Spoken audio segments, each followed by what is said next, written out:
안녕하십니까. 차구영 목사입니다. 오늘은 성도의 죽음에 대하여 라는 제목으로 말씀을 나눌 때 함께 은혜가 되시기를 바랍니다. 인간은 누구나 죽습니다. 그죠? 태어난 이상 죽음을 향하여 가는 것입니다. 예수 믿는 사람도 죽고 예수 믿지 않는 불신자도 죽습니다. 종교인들도 죽고 세상의 모든 호흡이 있는 자는 다 죽습니다. 근데 성경이 말하는 성도의 죽음은 뭐라고 말씀하고 있느냐? 이 세상의 죽음과 구별이 되는 죽음이 성도의 죽음이라는 것입니다. 여러분, 예수 믿는 사람은 잘 죽어야 합니다. 잘 죽으려면 어떻게 합니까? 잘 살아야 잘 죽는 겁니다. 그러면 어떻게 하는 것이 잘 사는 것이냐? 세상에서 부귀영화를 누리는 것이 잘 사는 거냐? 아니라는 것입니다. 답이 성경이 있습니다. 잘 사는 것이 무엇이냐? 영원히 잘 사는 것이 진짜 잘 사는 거라는 겁니다. 그럼 영원히 잘 사는 게 뭐냐? 답이 예수라는 것입니다. 예수 믿는 것이 잘 사는 것이고 예수 믿는 자가 성령을 받는 것이 영원히 잘 사는 것이라는 것입니다. 그래서 예수를 잘 믿으면 성경이 뭐라고 말씀합니까? 주 안에서 죽는 자가 복이 있으며, 예수님이 직접 하신 말씀입니다. 계시록 14장 13절에도 내가 들으니 하늘에서 음성이 나서 가로되 자금 이후로 주 안에서 죽는 자들이 복이 있도다 그랬습니다. 성령이 가로사대 그러하다 저희 수고를 그치고 쉬리니, 그러니까 주 안에서 죽는 자는 왜 복이 있냐? 죽는 것이 아니라 쉬는 것이다. 자는 것이다. 그러니까 예수를 믿어도 예수 믿는 자는 절대로 예수 때문에 시험 들면 안 됩니다. 여러분, 교회 다니다 보면 시험 들죠. 그죠? 어디서 들어요? 주방에서 들죠. 밥하다가 들고 봉사하다가 들고, 특히 저도 목회하면서 해보니까 주방에서 막 이러다 갑자기 막 그 앞치마 집어 던지고 얼굴이 부르락부르락 하더니 왜 그래? 그러니까 거기서 시험 들은 거예요. 그리고 교회를 떠나더라고요. 근데 교회만 떠나면 되는데 예수를 떠나요. 여러분, 예수를 믿는 자는 절대로 예수 때문에 시험 들면 안 됩니다. 시험 들고 교회 떠날 수 있어요. 그런데 예수를 떠나지 말라는 겁니다. 이거 제 말이 아니고 예수님의 말씀이에요. 마태복음 11장 6절에 예수님이 직접 뭐라고 그러셨냐면 누구든지 나를 인하여 실족하지 않는 자는 복이 있도다. 이렇게 하셨어요.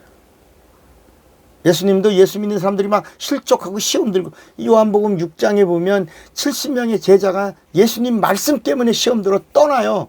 그리고 예수님의 말씀 때문에 은혜 받고 쫓아왔던 수만 명의 무리들을 다 쏙닥거려서 수근거려서 시험 들게 하고 실족하게 하고 다 떠나. 성경이 뭐라 그러냐면 다시는 예수와 함께 다니지 아니하더라. 오죽하면 예수님이 너무 놀라가지고 제자들 12명만 남았어요. 그래서 야, 너희들도 가려느냐? 베드로가 말합니다. 영생의 말씀이 계시오매 우리가 네게로 가오리까.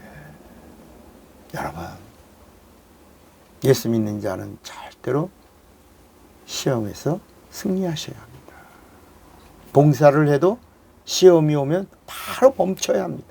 은혜 받은 분량만큼만 봉사하는 겁니다. 그거 넘어가면 시험 들고, 시험 들면 실족하고, 실족하면 예수 떠나게 돼 있습니다. 교회만 떠나시기 바랍니다. 예수 떠나면 영원히 망하는 거예요. 여러분, 성도는 죽어도 죽는 자가 아닙니다. 예수님의 말씀이에요. 사람들은 죽었다 그럽니다. 세상의 말로 그러나 예수님은 예수 믿는 자의 죽음을 가리켜서 죽었다라고 하지 않고 죽은 것이 아니다, 잔다 그랬어요. 잔다. 이게 마태복음 9장 24절의 말씀. 가라사대 물러가거라.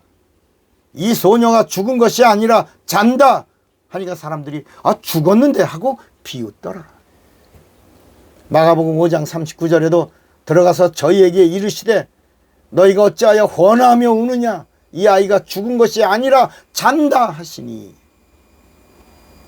여러분 누가복음 8장 52절에도 보면 모든 사람이 아이를 위하여 울며 통곡하며 예수께서 이르시되 울지 말라, 죽은 것이 아니라 잔다, 이렇게 말씀하셨어요.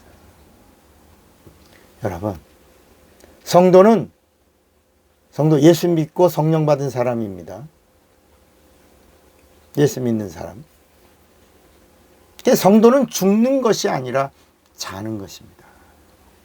주님이 재림하시면 낙원에서 영혼이 자다가 예수님이 wake up, 일어나라, 아무개야 일어나라 하는 주님의 음성을 듣고 하고 일어날 때 이것을 부활이라고 합니다. 첫 번째 일어나는 걸 첫째 부활이라고 합니다.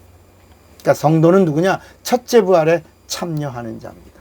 첫째 부활은 예수님과 같은 부활입니다. 심판이 없습니다. 바로 영생을 얻은 자입니다. 이런 말씀이 어디 있어요? 요한복음 5장 14절에 내가 진실로 진실로 너에게 이르노니, 성령 받은 자를 말하는 겁니다. 내 말을 듣고 또 나 버리신 이를 믿는 자는 영생을 얻었고 심판에 이르지 아니하나니 사망에서 생명으로 옮겼느니라. 자, 그러면 이제 이스라엘 선택받은 백성들과 육체가 있는 동안에 내가 결단하고 예수 믿는 신자들은 둘째 부활에 참여합니다. 첫째 부활과 둘째 부활의 차이가 1000년 차이입니다. 근데 이 둘째 부활은 심판의 부활입니다. 이 심판의 부활에 참여한 다음에 구원이 결정되는 겁니다. 내가 지금 예수 믿죠, 그죠? 예수 믿으시죠? 근데 내가 주장하는 거예요. 내가 확신하는 거예요. 한번 심판 받아야 된다는 겁니다. 너 예수 믿는 자라라는 보증을 예수님이 심판대에서 확정해 주셔야 구원받은 자가 되는 겁니다. 이 요한복음 5장 29절에 이런 말씀이 나옵니다. 선한 일을 행한 자, 이 하나님의 선은 예수입니다. 예수 믿는 자는. 그리고 이 보증을 받은 자는 생명의 부활로. 성령의 보증을 받은 자예요. 이 최고의 선한 일을, 하나님의 선한 일을 행한 자예요. 예수 믿고 성령까지 받은 자. 선한 일을 행한 자는 생명의 부활로. 야, 예수만 믿으면 됐지 무슨 성령까지 받아. 이 악한 일입니다. 예수님이 그렇게 3년 6개월 동안 성령 받아라, 성령 받아라, 성령 받아라 승천하시면서도 성령 받아라, 성령 받아라, 마가다라 예루살렘 떠나지 말고 성령 받아라 라고 하셨는데도 끝까지 그 말씀을 거역한 악한 일을 행한 자는 심판의 부활로 나오리라 그랬습니다. 계시록 20장 6절에도 첫째 부활에 참여한 자들은 복이 있고 거룩하도다. 둘째 사망이 그들을 다스릴 권세가 없고 도리어 그들이 하나님과 그리스도의 제사장이 되어 1000년 동안 그리스도로 더불어 왕노릇하리라. 여러분, 계시록 20장 14절에도 사망과 음부도 불못에 던지우니 이것은 둘째 사망 곧 불못이라 그랬습니다. 여러분, 불신자는 아예 부활이 없습니다. 이미 심판받은 저주받은 자들이기 때문입니다. 그러니까 이런 말씀이 요한복음 3장 18절이거든요. 믿지 아니하는 자들은 예수 그리스도를 믿지 아니함으로 벌써 심판을 그러니까 불신자들은 심판받고 사는 거예요. 그러니까 부활도 없는 거예요. 여러분, 이런 말씀들이 다 어디 있어요? 마태복음 19장 28절에 예수께서 가라사대 내가 진실로 너에게 이르노니 세상이 새롭게 되어 인자가 자기 영광의 보좌에 앉을 때 나를 쫓는 너희도 12보좌에 앉아 이스라엘의 12지파를 심판하리라. 나를 또 요한복음 12장 48절에 나를 저버리고 내 말을 받지 아니하는 자를 심판할 이가 있으니 곧 나의 한 말, 그 말이 마지막 날에 저를 심판하리라 했습니다. 여러분, 성도의 죽음은 복된 죽음입니다. 죽음이 아닙니다. 잠시 쉬는 겁니다. 이것을 잔다. 여러분, 잘못 죽으면 뭐라 그럽니까? 세상에서도 더럽게 죽으면 죽었다라고만 합니까? 뒤졌다고도 하죠. 골로 갔다고도 하고 뻗었다 그러고 뒤졌다고 그러지만 그 정도만 해요? 이 말도 안 해요. 끽 이래요. 그러나 성도는 예수 안에서 자는 자입니다. 그래서 주 안에서 죽는 자가 복이 있다라고 하는 겁니다. 여러분, 예수 믿는 신자만 되지 마시고 예수님이 제자들에게 그렇게 신자 제자들에게 성도 제자 되라고 성령 받으라고 그렇게 말씀하신 그 성령을 받으시기. 어떻게 받아요? 구하라는 겁니다. 찾으라는 거예요. 두드리라는 거. 성령 받기를 원합니다. 구하고 성령 받고 그리고 주 안에서 자는 자가 되시길 바랍니다. 복된 자입니다. 차구영 목사입니다.